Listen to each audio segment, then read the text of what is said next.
Can you feel the level of comfort that Coach Butler now exudes when he takes the podium? Um, I don't. Yeah, I guess so. I don't think it's like his favorite thing to do. I think like the one thing that probably we shouldn't take a leap just because he doesn't want to name names that he's not interesting, if that makes sense. Because like sometimes I think everybody gets caught up in like, oh, I want to hear who's where and how the depth chart's shaking out.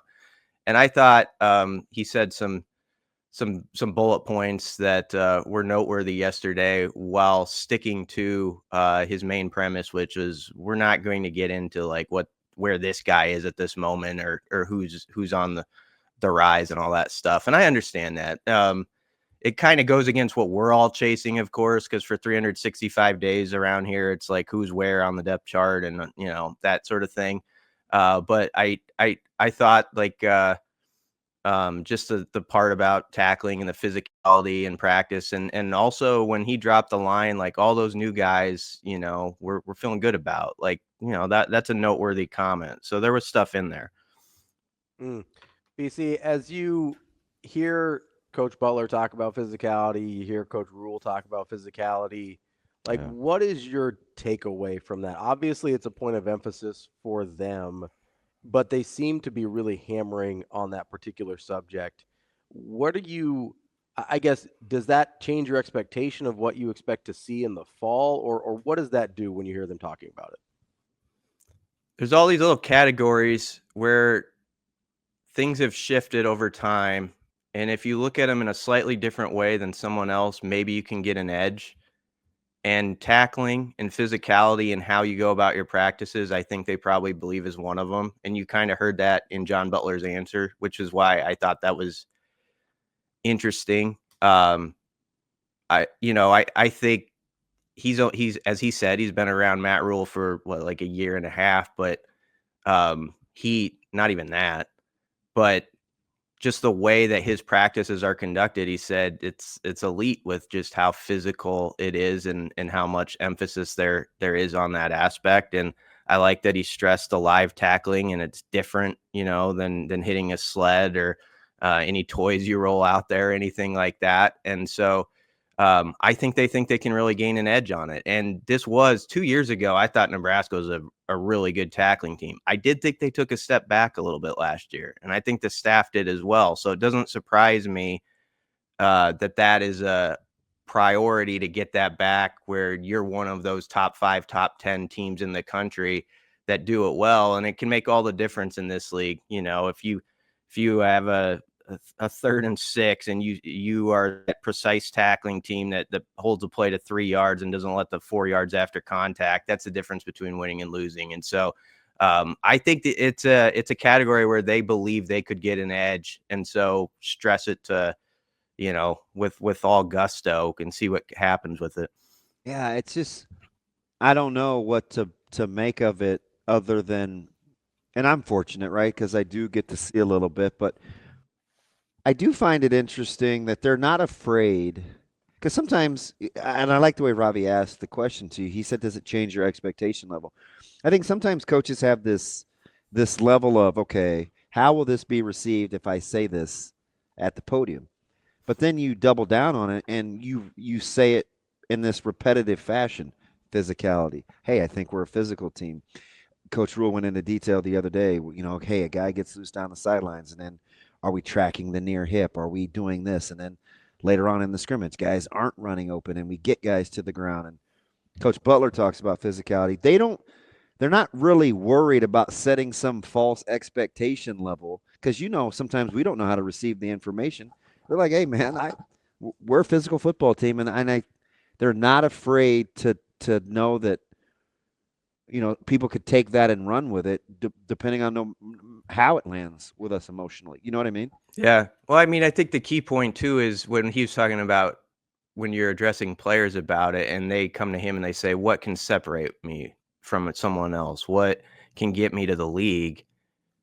Great tackling, but that's what he says. Like, that's the difference, that there's that gap between guys who can do it really well and those who don't. And then, everybody on that roster has had success playing football just with their unbelievable God-given abilities growing up. But now I think as he's stressed, there's the younger guys who see, like, if I want to play, like, let's say I am in that DB room where there's so many guys, I have to be ultra physical. This is a physical game. I can't shy away from that. And so I think that they're putting it right in front of guys' face. Like, this is an everyday thing. There's not going to be a lot of jogging. We're going to get after it. And this is what hopefully will separate us from others in the fall in these games that are going to be decided by a narrow margin. There's a lot of teams working hard all over the country. We know that.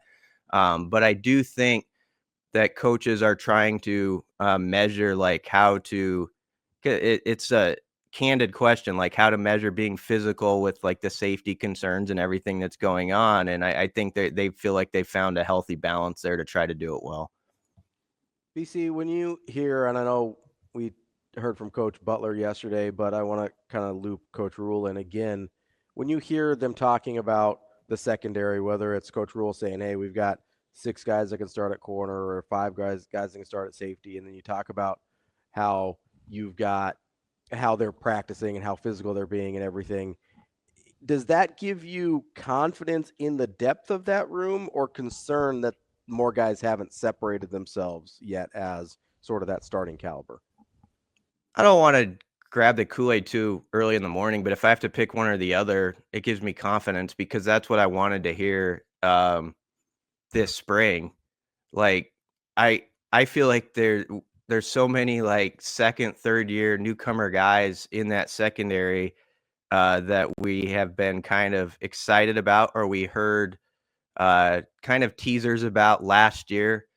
And it's like, okay, this would be about the time when they should start to move forward and put a little pressure on the guys who have been here 4 or 5 years. They understand what's expected now, sort of like the veterans. In a way, they are veterans at a certain point. I think after you've been in a program a year or so, you start to know as much or get closer to knowing as much as some of those guys who have a couple years on you. And so that's what I hope would happen with that group in the spring. There's, like, too many guys that we write hopeful and talk hopeful things about in that secondary to not want to hear what Rhule said on Saturday. BC, when does it add to the intrigue of what you think this defense is capable of doing? You heard Coach Butler reference Terry and fitting in the run game and knowing the fronts. You know that they've got a ton of options. Do you feel like you know more about the defensive trajectory or the offensive trajectory? Given that it seems like the defense tells you more, they just have more movable pieces. Mm-hmm. The defense is more of a mystery to me, really.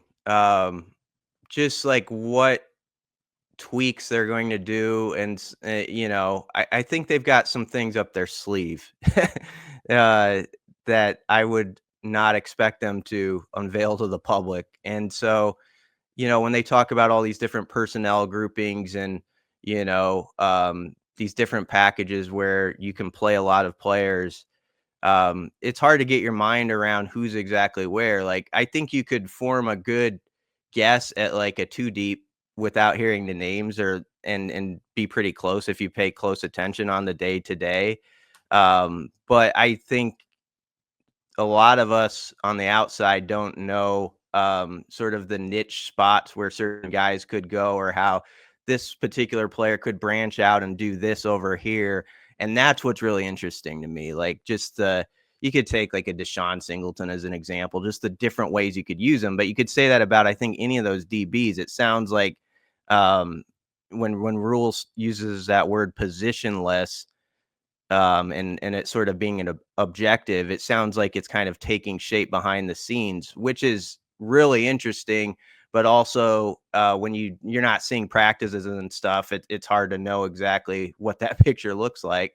But I will say, I think John Butler thinks they're tracking well. I got that impression yesterday, and I thought it was an interesting part where he, and I think this is wise, he leans on Phil Snow, who's seen 4 decades of off seasons with different teams, and occasionally you throw it at a guy like that and say, are we on the right track? Are we making good time in Midwestern speak? And it sounds like the answer they're getting back is they feel pretty good about, especially that back seven. Like when you hear that at the linebacker, that the 2 spots, he said, I feel like we got a 3 deep there. It's pretty good. Then you hear, Rhule say, well, there could be 6 starting corners, 5 safeties, all that. I mean, that there's a lot of options in that back seven. Now the defensive line, I like Van Poppel's tone. It's just like, we're about the now, we're not about what was, but they're going to have to keep grinding. They're going to have to develop guys. And John Butler was actually pretty honest about that too. He said that one is going to go into the fall a little bit more. He's a grown up. Mhm. RVP is a Oh yeah, grown up. But you know what? So let me just ask, how did it land with you that it's going into the fall? Is that because you think guys are so close and don't have a separator, or that they have so many that are capable? Or maybe they I haven't think they're found different. the guys that are I think those maybe- are different. Or are you worried that they haven't found guys that they feel are capable enough yet? yeah. It landed that it's still a development process, but also what they probably expected going in. That's how I took it. Now, that doesn't mean they're not encouraged by some things, because we've heard them say, like, and John Butler said this yesterday. He really likes what Terry Braden's doing with that group, and Phil Simpson, and how they're working it out. But it would be the natural expectation, especially, like, I was really intrigued to see like a Jalen George, like what he could do this spring. And he was a guy who was injured, he's a guy who came in off the portal. And so I think there are these pieces that still have to come into the equation. But RVP, man, I feel like he's a good example. If other guys follow his lead and the way he attacked last year when it didn't go exactly as he planned, they'll be okay. Like, that was an example of being selfless. Like, he thought that was going to be a season for him going in. When he realized it was going to be a red shirt, he gained like 8 to 10 pounds during the fall, which not a lot of guys do. And I mean, he's listed at 6'5", 290, but there's some guys just look massive for their measurement. And I think he's one of them. I just am really impressed with what he did with his body. And I think he attacked every element of that redshirt season to give him a shot, at least, to try to be a guy who just steps right in. And I like that he said the words, no one is irreplaceable, because we do get into this game around here where it's like, oh, what about this guy? I do this too, because we get so used to certain names, and we love Ty Robinson. We've talked about Ty Robinson for 6 years, but this is the cycle of football. It's time for move those pieces off the board. New guys were recruited for this reason, and I think they have a coach in Terry Braden who has a lot of energy, who helps boost their confidence. Like, it's go time for you guys. It's your turn now. Let's do it. And so I like that there's a very forward thinking mindset, even while some of the conversation always backtracks about that particular position. Yeah, I think I feel like I'm on an island on this one. I'm wildly optimistic about the defensive line. Yeah. I know that Ty and Nash were good. Gilligan over here. I do. I know that Ty and Nash were good. I really like the pieces in that room. I think RVP could have played a critical role last year and they didn't end up needing him to. Like, I think that room could be really, really good. And it's going to be different. Like, it's going to look different than it did last year, but I think it could be more disruptive. I don't know. I feel like I'm all by myself. I think that could be a really good room. To your point, Ravi, and this isn't a knock on these guys, Nash was pretty banged up last year. It wasn't like the natural climb maybe that was expected, and because I think he was a little dinged up. And Jamari was dinged up a lot during his career. I mean, so we're talking about 2 guys who the last year were not all the way I don't think at 100. And so sometimes in that conversation, it's always like all 3 of those guys were maybe at the top of their game. And again, that's not a knock on them. I think there was an injury part with Nash and stuff, but 2 of them were not, because of they weren't 100. So that can be replaced. I mean, I'm not saying it's easy, but you can get there. And Elijah Judy's a guy who's got some determination, and I think it feels comfortable in his skin, So Uh, I'm not going to beat my chest and act like they're going to be great at this point, but I am open-minded to them being as good. They just got to keep getting better every day, and I think that's where John Butler was going yesterday. Fairly subtle, and it kind of flies under the radar. But I like how he buoyed the development of his secondary and his defense by talking about measuring it against the development and growth of the offense and wide receivers. I like the way that he worded it, because what do we always do in spring until we can actually see? If somebody says, "Hey, then the D line had a good day," then it's like, "Oh man, the offensive line very good," or "Wow, we really ran the ball well today," and it's like, "Oh yeah, man, the defensive line is struggling." I like how he gauged it against their growth and development to see where they were as a barometer without saying anything too crazy, right? I mean Yep. that's a savvy, experienced guy that knows how to grade in a real fluid fashion. Yeah, there's a little bit of a, hey, we're holding our own. Yeah. There's a lot of stories about Dane Key and Isaiah Hunter and everybody. Um, we're doing all right, like in the numbers. He said it in the numbers too, like when they're charting like the man coverage and stuff, like it's coming out okay for us. And so definitely uh it was said in a way, it's like, don't throw like concern at the wide receivers or anything.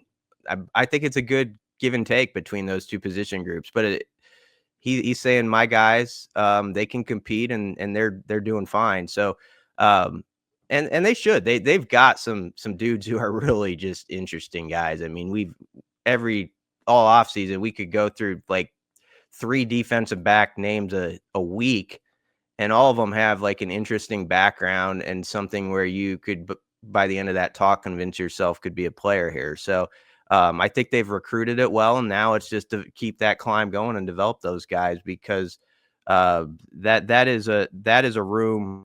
Mike Riley takes a lot of crap for like how it went here, but he once said that quote, like, corners are gold, DBs are gold, like to have a bunch of them, and so Nebraska got a lot of options right now, and that's a good thing. BC, another spot with the give and take. Are you hitting the panic button on either side of the line just because we like one of them, or are we cool there too? We gonna be okay? I like that I guess it's been nice to hear that the pass pro is what Rhule highlighted as being pretty good, and I think he's credited the offensive line throughout the spring, and so that's encouraging. I like that there's some guys, some different names putting some pressure on the O-line. Like you hear like a Tyler Knack come up, Grant Seagren, a guy sort of in the wings. I think they think's a good player. And so, I mean, that's an interesting group too. Like Justin, the center story sort of got solidified a little last week. It felt like with the Justin Evans conversation about him there and him having a gap over the rest of the field. But then that opens up the door about what you do at left guard. Obviously, there's plenty of options at right tackle, and you have 4 veterans who have been sitting off to the side. That's a tough group to put your 2 deep down in pen on. You can know or have a good guess at certain spots, but I don't think that's 100% on anything either. Like left guard and right tackle are really interesting to me, like how that sorts out, because sort of like the defensive backs, I do think they have some options there. Listen, I go right guard, left guard. I agree with you.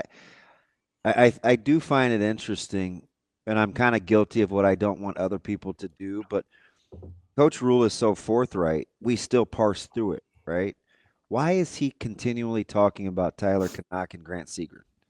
Like, it's just not. It's just not his style. So is it? Hey, I want to give them a vote of confidence. Is it? Yeah. Hey, they're really good. Um, hey, stay with it. Because I had to back down off of this the other day, BC. A couple weeks ago, I told Ravi, and I don't know if I said this on air or just to him. I said, I'm quietly, I feel like I want to be impressed with the offensive line. Like I'm surprised. Like I was genuinely surprised at their productivity. And I heard Coach Rhule say it a couple weeks ago, and then he said it again. And maybe they're just going to be a good group. Like maybe they're just guys that he feels like he likes the competition there and it's competitive because I don't think you're far off in not being able to name a couple of positions. And I think we assume some guys are going to play positions because of the accolades they came with. And I don't know, man. Coach Rhule just strike me as the type of guy that's because it should be, he will. Like he's going to do what's right. I mean, even if you took out guys who are developing from the conversation and you just said these veterans are coming back into the fold, there's still extras, like, so it that's why I think it's an interesting position group. And I do think it's been encouraging that despite the fact that some veterans who might be an important part of the mix come the fall are out, you're still hearing good feedback from the head coach. Like, I like where the O-line's at. I mean, that was 2 Saturdays ago. The O-line was sort of the main headline that he gave us. And I know sometimes things are said to boost confidence, probably. He doesn't say anything just to say it, though. And I always keep that in mind. And whether this is right or not, I think it matters who comes in front of the media too. Like, I think that's a way of showing, like, this is a guy who's going about things sort of the right way. And Tyler Kanak was doing interviews last week. And so, stuff like that I always take note of, and you try to put little clues together, whether we get misguided or not sometimes with it. I mean, he told us as much at media days last year that the guys that get to go talk to the media, that's part of a reward for them in terms of, even if it's not something everybody. And yesterday, just quick, at Sierra Wright up front, he had boys guys up there, didn't he? Yeah, well, he offered confirmation to you, Damon, on one of your main points. It's that guys, even though it's ultra competitive, there's a lot of names. He had that part about, like, the closeness is real. Like, guys are really rooting for each other and all that stuff. And I know that's been a main bullet point you've stressed, that's a real thing. And so when Sierra said that, I was like, oh, Damon wasn't lying like he usually does. He was telling the truth. Yeah, I'm a big false hope guy. No. At BC. That's Brian Christopherson, Husker247 BC. We appreciate the time as always. We'll talk to you next week. Thanks. Yeah, thanks for having me, guys.